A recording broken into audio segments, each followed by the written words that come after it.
Happy to have you along, my fellow tech enthusiasts. I've decided that this new AI assistant is not for me, but I think it's for Jay because Jay's a Google lover. Happy to have you along. I'm Sam Bushman. This is Tech Watch Radio. Let's start with kind of a controversy. We keep an eye on tech so you don't have to. Brought to you by networkprovidersinc.com. When you want a strategic partner, when you want an embedded tech team to your company, think networkprovidersinc.com. The website for the show, npitechguys.com, radio, video, and more. Spread the word, would you please? Hi, Jay. Hey, Sam. How's it going? Are you going to load up Google Spark? You're not going to do it, Sam. I'm going to call this thing Sparky, and I'm not doing it. He's an electrician. No, he's an AI. And he is? Google's advanced AI assistant. Designed not just AI, advanced AI, Jay. Oh, yeah, they're super AI. It's part of their AI Ultra subscription. Now, let me explain something. Google was falling way behind, folks. They were almost dismissed as not a player, and now they basically came back with a thunderous catch-up, if you will. They kind of got one up by OpenAI. Yeah, it's like a horse race, though, Jay. It's interesting. You know, you think some horse is out of the race, and then all of a sudden it's like, oh, my gosh, they're around the bend. They're gaining on so-and-so. Yeah, that's what the AI race is like right now, though. But yes, sir. Anthropic, you got Grok, you've got Google Gemini, you've got Copilots in there somewhere. They're way in the back. I don't know where they are, but they're around. But no, Google wants to launch this $100 a month subscription, and it's going to introduce Spark as an AI assistant. It's an innovative cloud-based agent designed to immensely and securely integrate and manage tasks across Google's core services like Gmail, Docs, Sheets, Slides, as well as third-party applications such as Adobe, Spotify, and more. With capabilities ranging from drafting emails to creating dynamic study guides, Spark operates autonomously, facilitating complex digital tasks without direct access to local files, ensuring privacy and security. Well, I don't know about that. Most people's life now is in the cloud anyway. If you're a Google Sheets, Google Drive kind of person, you don't even care what workstation you're on. All your stuff's out there anyway. So it's saying, well, it doesn't have access to your local files. It doesn't mean anything if you don't have any local files, right? Good point. Yeah. It's set to transition personal and professional digital interaction. It's going to feature new connectivity through Android Halo interface, enhancing user oversight on ongoing tasks.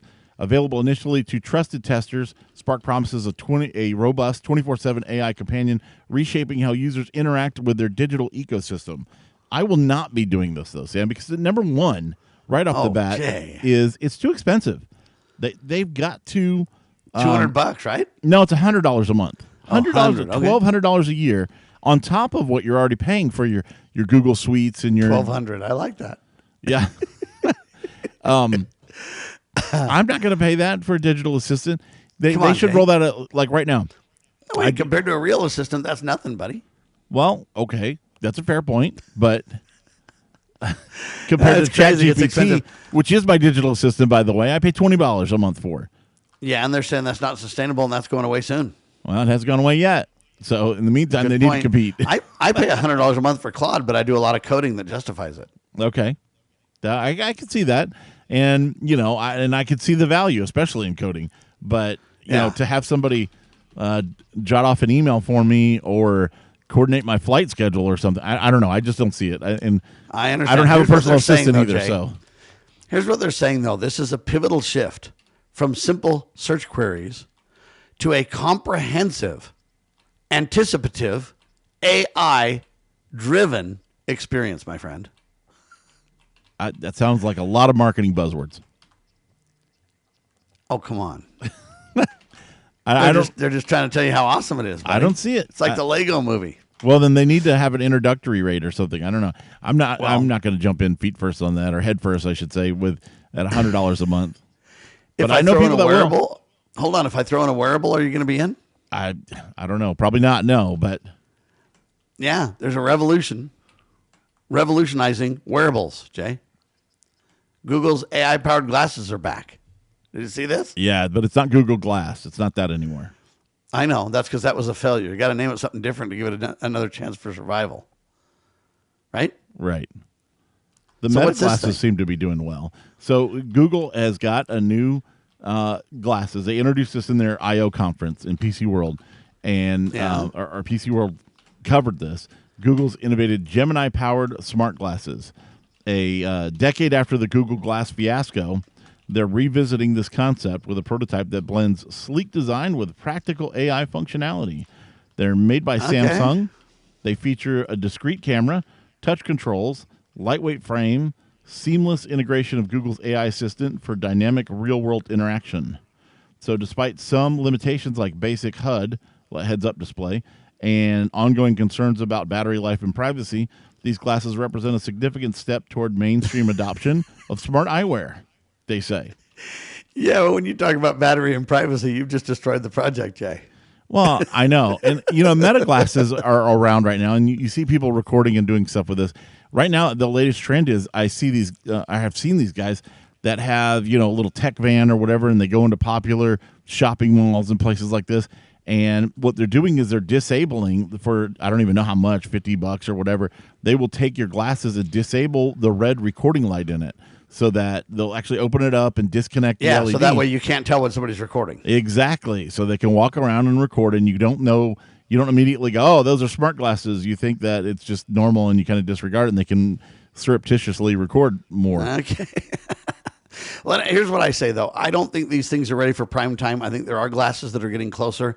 I think eventually they will have wearable tech like this that becomes very functional and usable. They've got to work on privacy concerns. They've got to work on battery life. They've also got to work on usability. But I'll tell you, this is an interesting little twist on this, Jay. I know a lot about the disability world as a blind person and stuff like that, right? Mm-hmm. And I'm telling you that sometimes, believe it or not, blind people kind of lead the way on certain topics. And this is one of them. So blind people led the way when it comes to voice assistance. And at first, it was just the blind needed it, nobody else did. But then when cars wanted to do navigation, the Garmins and everything else, they're like, oh, wow, this is great. We want it to talk to us too. Well, that really advanced things for blind people because now everybody wants that capability.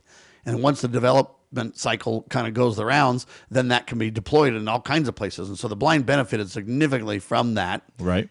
And the society benefited from the blind kind of taking the lead on that, if that makes sense. Mm-hmm.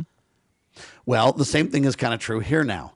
They have got, for example, if you get the latest iPhone, you can run magnifier, and you can tell magnifier to read to you what's in front of you. And you can literally point your camera at things, and it will describe everything that it sees. Right. So you can walk into a room, you can point your camera, and it'll say, hey, piano, with a piano bench.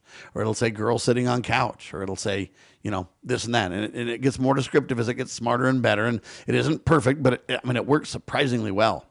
And if you're a blind person and you navigate places by yourself or whatever, it's pretty neat to pull that out. And it says, hey, Starbucks sign, if you know where to point, and you can know that you're at the Starbucks like you think you are, or whatever the case may be. And so this is an example where the blind people are kind of leading this tech, because just imagine, rather than pointing my iPhone, just imagine if I had glasses on and I could just point my head towards something, and boom, it reads out to me in a little earpiece and tells me things. And you're getting closer to vision, even though it's not exactly vision. And as AI gets faster and can describe more. So you're going to see specific uses. Now, blind people like me, I want the best version of these glasses. I don't want all the other hype that they've got, but I do want some functionality there. And so you're going to start to see that. And blind people are putting together some of these tech aids that are really valuable and really helping at making a tremendous difference. So you're going to see the blind lead, then you're going to see society back for different reasons, but yet all boats are going to rise as a result. Yeah, I could see that, and I definitely see the use case for that in selected areas. Like, I even think that the original Google Glass with a heads-up display seems like it would be more effective for things. Especially for sighted people. I think I would rather have, if I'm walking around a city I've never been in, I'd rather see text prompts attached to buildings or whatever, or directions, than a bunch of noise in my ear, like trying to describe everything or tell me. And most of these are driven that way in a sound feedback kind of way. I think personally right now, they're selling well because they've gotten the price way down compared to what Google Glass was when it came out. So the Meta glasses are selling well. I see them all over on TikTok. AI glasses, for $50, $60, $80 a pair. So they must be selling decently to have that many out there, but I think it's kind of a toy or a novelty at this point. I don't know that. I don't know that time will tell. Here's what I do know: we thought the watches were going to be nothing, and wow. Yeah, but there's significant drawbacks to a watch. Like having to charge it every day. But people get over that. They're still popular as all get out now. That's true. I'm wearing one right now. So, but at first you kind of thought, "What's the value?" Right? I did, and because before this, I used to wear a self-winding. Was it Samsung? No. Anyway, it doesn't matter. But you never had to charge it. You never had to do anything with it. It always was just a watch, and it did its job. But the fact that you can see messages, you can answer stuff hands-free, it gives you like a second cell phone and a second way to, for example, I use this all the time. I use my watch to find my cell phone and my cell phone to find the watch. So it's pretty good plan. Pretty interesting. But when you get enough use cases, and his wife uses her cell phone to find Jay. Yeah, that's right. With enough features, you could justify, I have to charge this thing for an hour or a couple hours every day. Okay. But I don't know. The glasses, I don't see it. Here's the other thing. For example, I wear contacts because I don't Jay, like glasses. Hold on. Stop. Eventually, the glasses are going to be contacts. Well, yeah, we've heard that. But where are you going to put a battery, right? On a contact. Where are you going to put a battery? Come on. Oh, it's going to be on your body somewhere else for some reason and wirelessly, Yeah, that's still way off in the future, if at all. It is, but they've got that where your phone can charge without a cable. But listen, I don't wear glasses because I don't like glasses. I don't like them on my face. I don't like them fogging up when I go from outside to inside. All these other reasons. They get dirty. They get stuff on. You have all that same problems. You're wearing glasses for somebody who may not even need glasses, and it's just. I don't know. I don't. The question becomes how slim, how simple, how wearable can they make it? How what? There's all kinds of tidbits to this, and I'm just telling you right now, you're going to see this market move forward because Elon Musk has said he wants to basically create blended humans or whatever you want to call it, hybrid humans, where you've got basically cyborgs, tech and the human cyborg kind of mixed together, right? Yeah. And so when you do that, then the question becomes, how are you going to do it? Are you going to put a chip in the back of your head, in the back of your hands? Are you going to wear glasses? Are you going to wear contacts? How's that all going to come down? And that's really one of the great questions we still have to deal with. When we get back, I want to tell you about the 80-20 rule. It's being applied to AI now. Everything is AI, baby, even 80-20 now. We'll talk about it. I'm Sam. He's Jay. Remember, NPITechGuys.com is the website for the show, NPITechGuys.com. If you want a partner for tech, NetworkProvidersInc.com.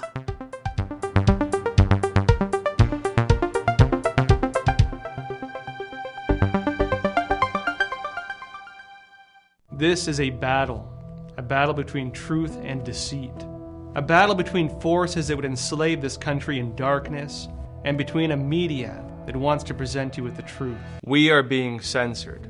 America's news outlets no longer provide the truth. 90% of news outlets in the United States are controlled by 6 corporations.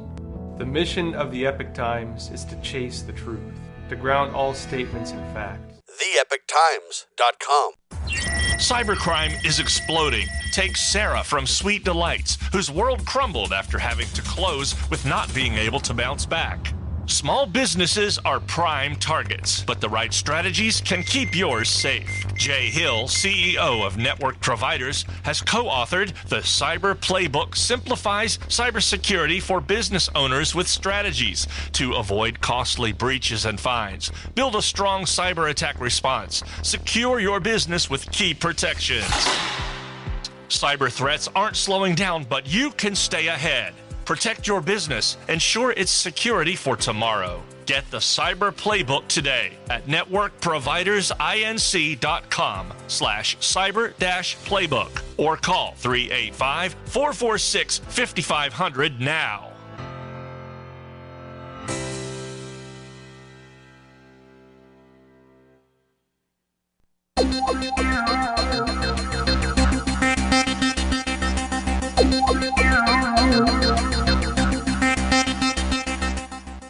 In an age where information can be overwhelming, the 80-20 ChatGPT prompt emerges as a revolutionary learning tool, Jay, offering a quick way to garner knowledge on any topic that you want to instantly. So you know the 80-20 rule, right? You want to explain that real quick, Jay? There's so many ways to apply it. The 80-20, Yes. 80% of your efforts, take 20% of the time, and then the last 20% will take 80% of the time to complete. There's so many, and there's a balance where it's not really worth that last 20% of value that you get out of 80% more time, right? Right. Okay, so that's the general concept, and I agree it can be applied many, many different ways. But they're saying master new skills in minutes, discover the power of the 80-20 ChatGPT prompt. And the method basically is rooted in and I didn't know this actually principle had a name. The Pareto but it's principle, right? Pareto principle. Yeah. Focuses on establishing the crucial 20% of a topic that accounts for 80% of its essence or its benefit.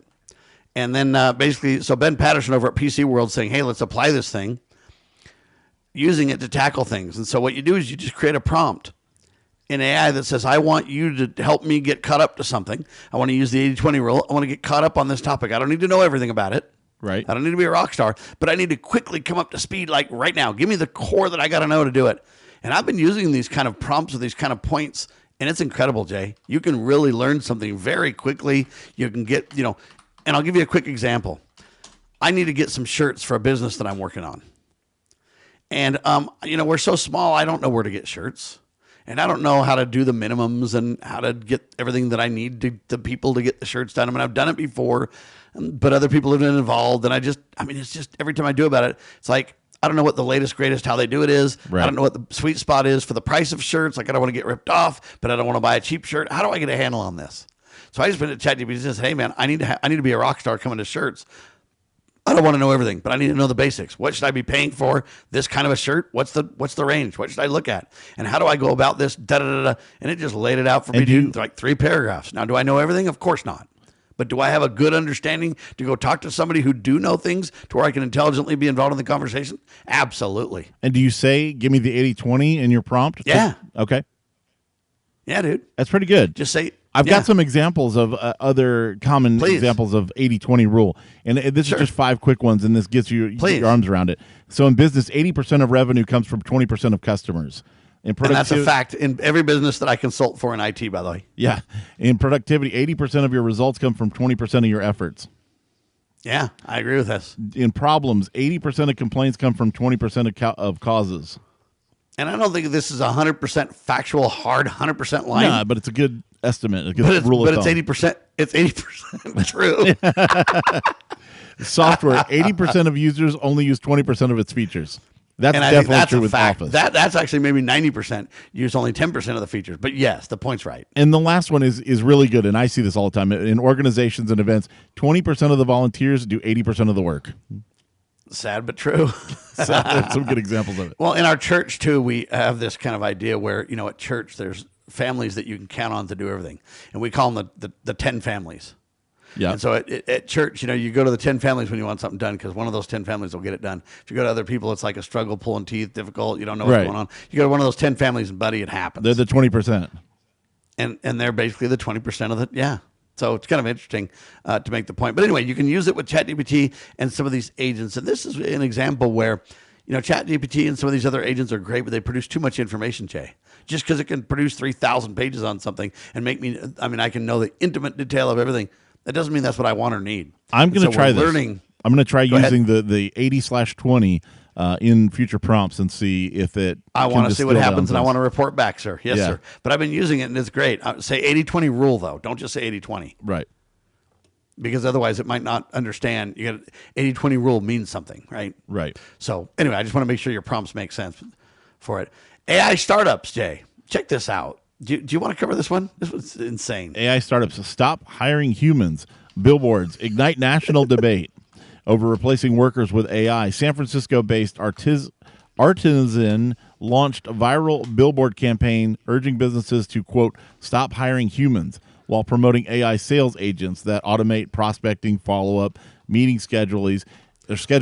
Anyway, it sparked a backlash and renewed debate over how quickly artificial intelligence is replacing routine white-collar work. So I don't know if they intended for that to get the buzz. I mean, we're talking about it right now. No. The CEO now spoke out about this, and he said he only did it to get the buzz. They really realize humans need to be at the helm. What they want to do is get humans out of the day-to-day footwork, and they want to have humans be managers, and they want the bots to do a lot of the legwork and a lot of the repetitive tasks. And anyway, he went on some talk shows and explained it all. This is not a new topic either. It's been around for quite a while, but it's blown up recently because now that people are starting to lose jobs a lot more, people are going, whoa, these people are causing it. And now there's all kinds of false information out there about this guy's just a bad guy and he's evil and he hates humans. And when you really follow up on this topic and study the interviews, he really candidly says, we did it to get the buzz. Well, I would call that. Do we really believe it 100%? No, we don't. He literally says that. I would call that a successful marketing campaign. Without question. Because no news is bad news in that sense, and That's everybody's talking about it. Even if he gets a little bit of heat from it, that was successful, I think. I think it was more than successful. So the point is, it's been going on for quite some time, and the CEO says straight out, no, we don't really believe that. We don't believe you should just fire all kind of humans, but you might want to check out our incredible demo where we can have your humans do more, and you might not need to hire people as quickly. And anyway, pretty sound when you listen to the interviews of the details. I just thought it was kind of funny and interesting how it turns into this big viral campaign. And the guy's like, psych, we don't even really believe that, but it sure worked well. It is funny. Joke's on you, It's right? just like, got him. Yeah. It's just funny. All right, I don't know how to respond to this, Jay. I do. What do they call this company? Hisense? Hisense, yeah. A lot of people have Hisense TVs. They're facing federal privacy lawsuit over smart TV data collection. I got a Roku TV. I don't know if that's Hisense or not. It could be. I have a Hisense Roku TV, so yeah. Yeah, because just understand my point is that Hisense, folks, you got to really kind of pay attention to know if you have one. Because you might have a Roku and say, no, mine's Roku.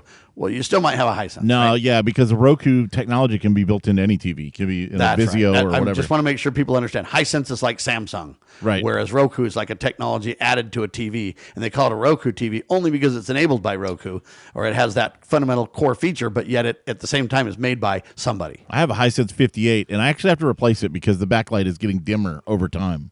But anyway, that's not good. Side issue. But I may replace it because of this. So a federal class action lawsuit was filed May 12th in Northern California, alleges Hisense smart TVs used ACR technology to collect viewing data without proper consent. And I do think this is a problem. In fact, people are saying Walmart bought their Vizio brand, and now you have to have a Walmart account in order to start up or use the smart features of your Vizio. And Walmart's using that, they say, or allegedly, I should say, to brand and market and to pull that data into your Walmart account so they know how to advertise and target things, not only ads on the TV to you, but what you're doing and where you're at when you're in the store using the app as well. So there's a lot of controversy over this, and I do think this is an area where there may need to be some external oversight because they're taking a lot of leaps and advantages of people, and people don't know this. They don't realize this. They're just buying a TV. They're just hooking it up. Oh, it needs a Walmart account. Okay, whatever. It needs a Roku account. They don't care. That's what most of us do, including me. Yeah. Not that I want to do it, but if you don't do it, you can't play. Yeah, otherwise like your TV is a EULAs. Monitor, right? And you're like, come on. Yeah, it's like a EULA. Do you want to agree to it? Do you want to read it? That's I right. want to agree to it because I have to. I don't want to read it. I don't care. I mean, And it's not like I even agree, but it is that I have to agree, right? Yeah, otherwise you can't use it with software and everything else. And I think there's a case to be made there with those EULAs that are, 20 pages long that people can't even be really held accountable to that stuff when nobody's reading it. They purposefully legalese it up to where you can't understand it, and so that people and make it super easy to bypass. I think that there's some issues with that too, but that's a side topic. Yeah, that's for sure. Anyway, the bottom line is I hope we get truth on this because I don't really like them spying on this and taking all these snapshots because how much of it's just used to improve their advertising versus how much is used for other purposes that maybe gets sold or maybe used against you in other ways. I mean, there's no limit to what this can be used by, and especially when companies that are international companies or not even U.S.-based companies, laws don't apply internationally the same as the way they do domestically, and so this is a big concern, Jay. Not only that, but there's a whole other aspect of this. If you remember, like Nielsen ratings, and if you volunteered to do that, you'd fill out a book and you'd do the stuff. You would get paid to do that. So I think there should be, number one, more transparency. Hey, do you want to do this? But also there should be some, if you opt into it, there, maybe get some remuneration or get some kind of something, discount off of your Walmart Plus or whatever. I don't know. But I think if you're getting core, valuable data from people, you probably should be paying for it, or at least being more obvious. You can't just hide that stuff and monitor what they're watching. Come on. Anthropic got a ton of money in a big old booming round of funding. Now it's valued at over $1 trillion. Wow. Thanks for watching, ladies and gentlemen. I'm Sam Bushman. He's Jay Harrison. We keep an eye on tech so you don't have to. Network providers, Inc.com, MPITechguys.com. Spread the word, share the love, and make it a great tech day, will you? Hey, thanks.